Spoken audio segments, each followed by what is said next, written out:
মমতা বন্দ্যোপাধ্যায় এ রাজ্যে বারবার উন্নয়নের কথা বলেন তিনিই নাকি এ রাজ্যের উন্নয়নের কাণ্ডারি এবং গোটা রাজ্যের মানুষ নাকি তার দিকে তাকিয়ে থাকে, কারণ তিনি প্রকৃত উন্নয়ন নাকি এখানে ৩৪ বছর বাদে এনে দিয়েছেন এবং সেই উন্নয়নের জন্য বাঙালি নাকি তাকেই বা বাংলার মানুষ নাকি তাকেই বারবার ভোট দেবে। আজকে কিশলয়ের অগ্নিবাণে প্রশ্ন করছি, মাননীয় মুখ্যমন্ত্রী, আপনার উন্নয়নের লিস্টে কি কি পড়ে? মানুষের স্বাস্থ্য পড়ে, মানুষের শিক্ষা পড়ে, রাজ্যের পরিকাঠামো পড়ে, রাজ্যের চাকরি বাকরি পড়ে, রাজ্যের যুব সম্প্রদায় তাদের কর্মসংস্থান পড়ে আপনার উন্নয়নের তালিকায়, রাস্তাঘাট জল বাড়ি পড়ে, নাকি এগুলোর বাইরে উন্নয়নের নতুন কোনো ডেফিনেশন বা সংজ্ঞা আপনার কাছে রয়েছে মাননীয় মুখ্যমন্ত্রী?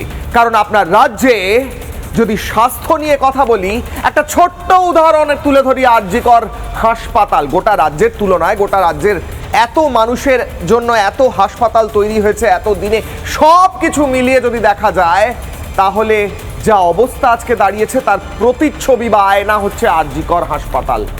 যে আরজিকর হাসপাতালে ধর্ষণ হয়, অভয়ার মতো কাণ্ড হয়, যে আরজিকর হাসপাতালে মানুষের মৃত্যু হয় লিফটের তলায় চাপা পড়ে এবং সেই দেহ পর্যন্ত, তাকে উদ্ধার পর্যন্ত কেউ করতে আসে না, তার দেহ পর্যন্ত কেউ সরাতে আসে না ঘন্টার পর ঘন্টা, যে আরজিকরে অব্যবস্থায় মানুষের মৃত্যু হয় বাইরে পড়ে থেকে, এটা আপনার রাজ্যের স্বাস্থ্যের প্রতিচ্ছবি, আয়না।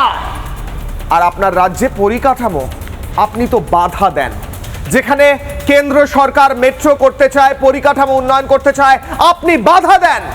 আপনার দল চাকরি চুরি করে, আপনার দলের নেতারা চাকরি চুরি করে, এমনটাই অভিযোগ। আর কেন্দ্রের প্রকল্পগুলো আপনি আটকে দেন। তাহলে আসলে কি আপনি বাংলার মানুষের শত্রু হয়ে উঠছেন? আসলে কি আপনি বাংলার মানুষের উন্নয়নের পথে কাঁটা হচ্ছেন?